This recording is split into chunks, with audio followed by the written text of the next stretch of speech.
नमस्कार, आप सभी का मेरे YouTube चैनल में स्वागत है।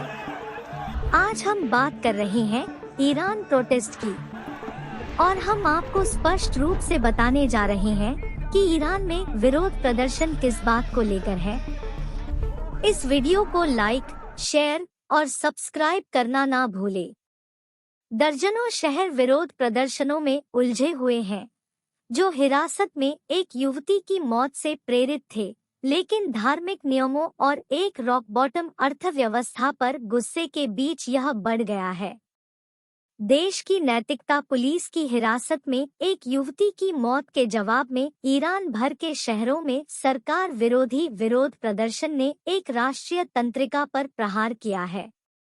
यह सब 13 सितंबर को तेहरान में नैतिकता पुलिस द्वारा गिरफ्तार 22 वर्षीय महिला महसा अमीनी की मौत के साथ शुरू हुआ। कथित तौर पर ईरान के सख्त नियमों का उल्लंघन करने के लिए महिलाओं को अपने बालों को हिजाब या हेडस्कार्फ से ढकने की आवश्यकता थी। ऐसी खबरें थी कि अधिकारियों ने उसके सिर को डंडों से पीटा। पुलिस ने कहा कि उसे दिल का दौरा पड़ा। अपने दावे का समर्थन करने के लिए अधिकारियों ने एक पुलिस स्टेशन में सुश्री अमीनी के गिरने का फुटेज जारी किया, लेकिन क्लिप कोमा में उनकी छवियों के साथ आम ईरानियों को गुस्सा आ गया। पहला विरोध पश्चिमी शहर साकेज में सुश्री अमीनी के अंतिम संस्कार के बाद हुआ, जब महिलाओं ने एकजुटता में अपने सिर पर से स्कार्फ उतार दिया।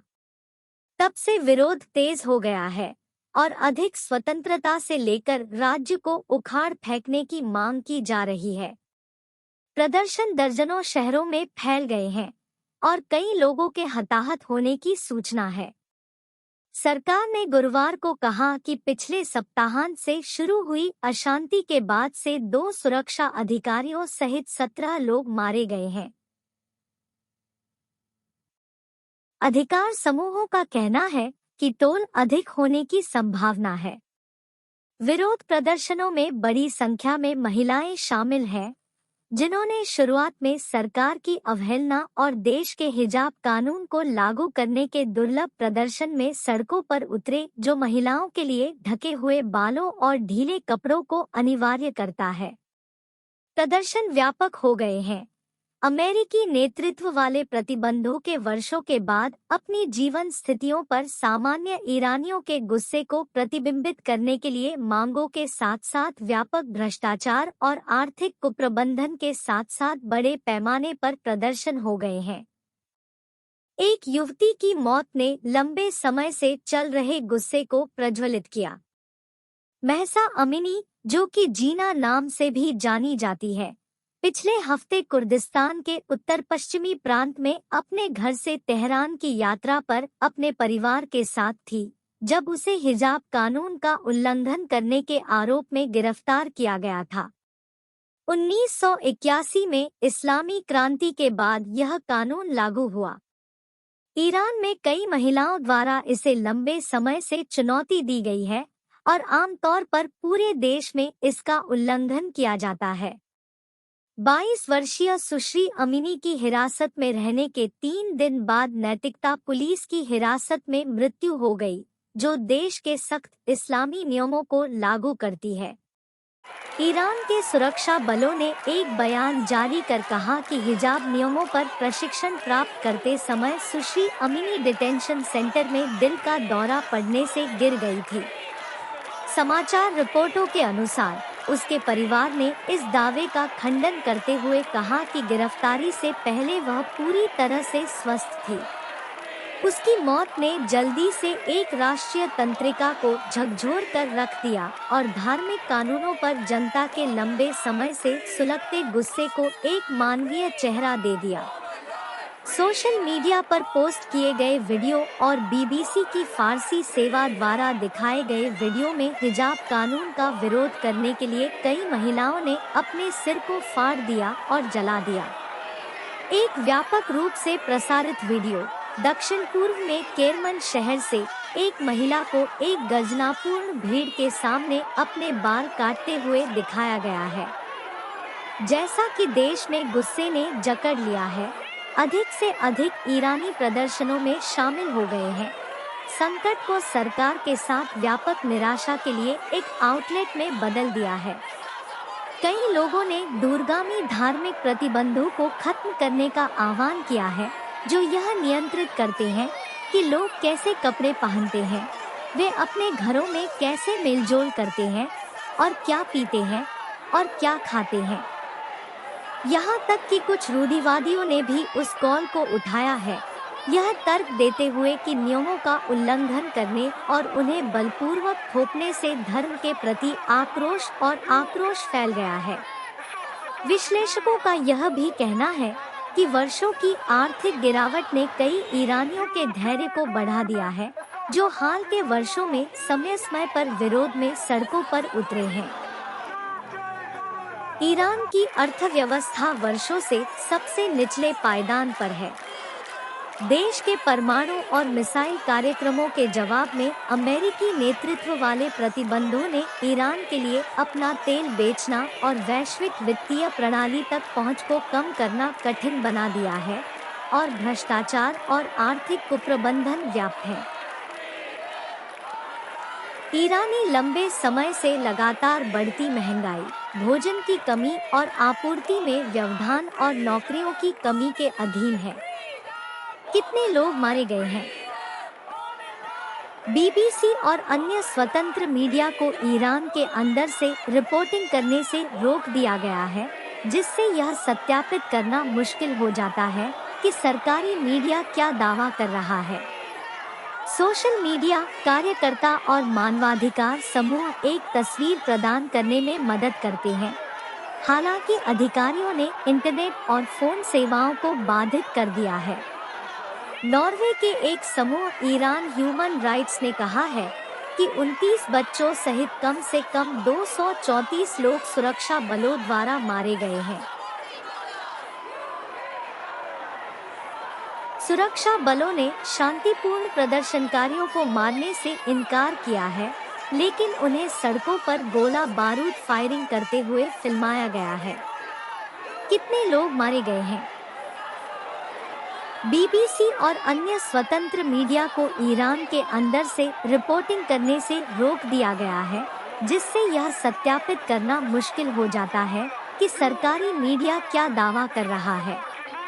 सोशल मीडिया कार्यकर्ता और मानवाधिकार समूह एक तस्वीर प्रदान करने में मदद करते हैं। हालांकि अधिकारियों ने इंटरनेट और फोन सेवाओं को बाधित कर दिया है। नॉर्वे के एक समूह ईरान ह्यूमन राइट्स ने कहा है कि 29 बच्चों सहित कम से कम 234 लोग सुरक्षा बलों द्वारा मारे गए हैं। सुरक्षा बलों ने शांतिपूर्ण प्रदर्शनकारियों को मारने से इनकार किया है, लेकिन उन्हें सड़कों पर गोला बारूद फायरिंग करते हुए फिल्माया गया है।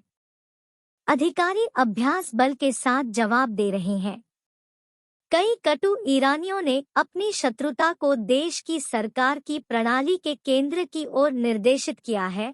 सर्वोच्च नेता अयातुल्ला अली खमेनी उनकी मौत के लिए नारे लगाते हुए और संभावित उत्तराधिकारी के रूप में देखे जाने वाले उनके बेटे मोज्तबा के पतन के लिए प्रदर्शनकारियों को दिखाने वाले फुटेज सोशल मीडिया के माध्यम से प्रसारित हुए हैं। उत्तरी शहर रश्त में प्रदर्शनकारियों ने तानाशाह की मौत के नारे लगाते हुए एक सड़क पर कब्जा कर लिया और उत्पीड़क को मौत, चाहे वह शाह हो या सर्वोच्च नेता। सरकार की प्रतिक्रिया ने पिछले सरकार विरोधी विद्रोहों में देखी गई अच्छी तरह से पूर्वाभ्यास वाली रणनीति का इस्तेमाल किया है।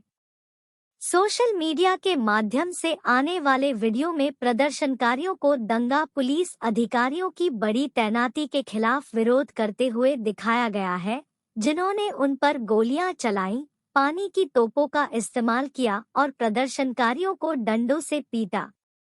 विरोध के खिलाफ बसीज मिलिशिया के सादी वर्दी में अधिकारियों को भी भेजा गया है।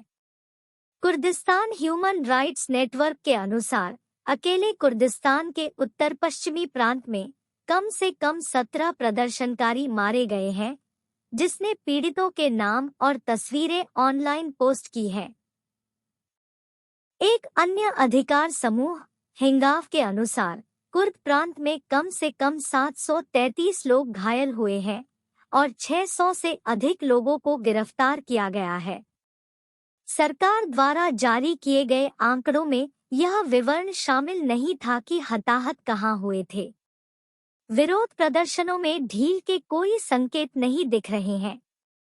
गुरुवार को ईरान के शक्तिशाली सुरक्षा बल रिवॉल्यूशनरी गार्ड्स ने एक बयान जारी किया जिसमें बताया गया कि देशद्रोह के रूप में क्या हो रहा है और कहा गया है कि अन्य लोगों को सबक सिखाने के लिए प्रदर्शनकारियों को कुचल दिया जाना चाहिए। विरोध शुरू होने के बाद से सरकार ने मोबाइल इंटरनेट सेवा प्रदान करने वाले 3 मुख्य ऑपरेटरों पर काफी अंकुश लगाया है। उन क्षेत्रों में गंभीर रूप से बाधित इंटरनेट जहां विरोध प्रदर्शन हो रहे हैं और नेट ब्लॉक्स, एक इंटरनेट वॉचडॉग और ईरानी डिजिटल के अनुसार व्हाट्सएप और इंस्टाग्राम जैसे प्लेटफॉर्मों को अवरुद्ध कर दिया है। विशेषज्ञ प्रदर्शनकारी समर्थन बढ़ाने और सामने आने वाली घटनाओं को ट्रैक करने के लिए उन प्लेटफॉर्मों का भारी उपयोग कर रहे थे।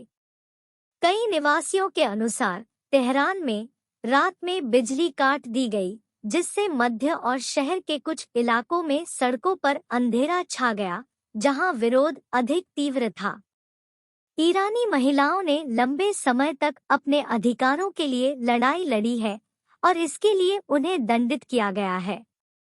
यह पहली बार नहीं है जब ईरानी सरकार के नेतृत्व में लोकतंत्र ने अधिक अधिकारों के लिए विरोध कर रही महिलाओं पर नकेल कसी है। ईरानी महिलाएं 1981 में अपनी स्थापना के बाद से हिजाब नियम को चुनौती दे रही हैं और इस बात की सीमा का परीक्षण कर रही हैं कि वे क्या कर सकती हैं। जैसे जैसे महिलाओं की युवा पीढ़ी की उम्र बढ़ी, वे सार्वजनिक रूप से सिर के स्कार्फ को हटाने और अनिवार्य हिजाब को समाप्त करने का आह्वान करने लगी। यह ईरानी महिलाओं के बीच तलाक, बच्चे की कस्टडी और पुरुष अभिभावक की मंजूरी के बिना काम करने और यात्रा करने के अधिकार और अन्य भेदभावपूर्ण कानूनों के खिलाफ व्यापक दबाव का हिस्सा है। 2017 में एक 31 वर्षीय मां विदा मोवाहेड तेहरान शहर में एक उपयोगिता बॉक्स पर खड़ी थी, अपना हिजाब हटा दिया और एक छड़ी पर भीड़ के सामने लहराया। तथाकथित गर्ल्स ऑफ रेवोल्यूशन स्ट्रीट विरोध को रास्ता देते हुए अधिक महिलाओं ने उनके नेतृत्व का पालन करना शुरू कर दिया, जिसे बाद में सरकार ने रद्द कर दिया। 2019 में सहार खोद्यारी नाम की एक 29 वर्षीय महिला ने पुरुषों के फुटबॉल मैच में घुसने के बाद गिरफ्तार होने के बाद खुद को आग लगा ली थी। अंतर्राष्ट्रीय फुटबॉल अधिकारियों के दबाव में ईरानी सरकार ने बाद में कानून में बदलाव किया और महिलाओं को मैचों में भाग लेने की अनुमति दी, लेकिन उन्हें घेराबंदी वाले क्षेत्रों में वापस भेज दिया गया।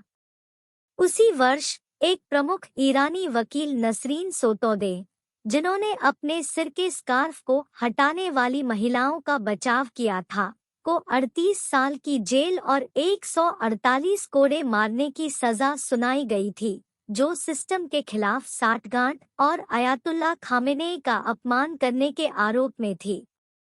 पिछले विरोधों को पिटाई, गिरफ्तारियों और नजदीकी गोलियों से ठिकाने लगा दिया गया था। वर्तमान प्रदर्शन असंतोष का सबसे नाटकीय प्रदर्शन है जिसे देश ने नवंबर 2019 के बाद से देखा है, जब गैस की कीमतों में वृद्धि ने क्रांति के बाद से सबसे व्यापक और हिंसक दंगों को छुआ था। सड़कों पर विरोध करने वालों में से कई निम्न आय वाले लोग थे, विशेष रूप से परिवर्तनों से बहुत प्रभावित थे। ईरान ने कई दिनों के लिए इंटरनेट बंद कर दिया और सुरक्षा बलों ने प्रदर्शनकारियों पर गोलियां चलाईं, अक्सर नजदीकी सीमा से। कुछ ही दिनों में व्यापक प्रदर्शनों को रद्द कर दिया। अधिकार समूहों का कहना है कि क्रूर कार्रवाई में कम से कम 360 लोग मारे गए, लेकिन अन्य अनुमान बहुत अधिक थे। विरोध के पिछले दौर, तथाकथित हरित आंदोलन, जिसने 2009 में देश को प्रभावित किया था, का नेतृत्व मध्यम वर्ग और विश्वविद्यालय के छात्रों ने किया था, जो उस समय के रूढ़िवादी राष्ट्रपति के फर्जी चुनाव की निंदा करने के लिए सड़कों पर निकले थे। महमूद अहमदीनेजाद। फिर भी अधिकारियों ने कड़ी कार्रवाई की, जिसमें रिवॉल्यूशनरी गार्ड्स और बासिज को प्रदर्शनकारियों को गिरफ्तार करने, मारने और मारने के लिए भेजा गया। नेदा आगा सुल्तान, एक युवती जिसकी गोली मारकर हत्या कर दी गई थी, विद्रोह की प्रतीक बन गई। 2009 में एक विवादित राष्ट्रपति चुनाव के बाद लाखों लोग सड़कों पर उतर आए। हालांकि अशांति प्रमुख शहरों तक सीमित थी और इसका नेतृत्व मध्यम वर्ग कर रहा था। 2017 और 2019 में आर्थिक तंगी ने देशव्यापी विरोध प्रदर्शन शुरू किया, लेकिन वे ज्यादातर कामकाजी वर्ग के क्षेत्रों में हुए। अब हालांकि पहली बार विरोध प्रदर्शनों में समाज के सभी वर्गों और आयु समूहों के लोग शामिल हैं और दर्जनों शहरों और कस्बों में फैल गए हैं। इस वीडियो को देखने के लिए आपका बहुत बहुत धन्यवाद। अगर ये वीडियो आपको अच्छा लगा हो तो इस वीडियो को लाइक करना ना भूलें।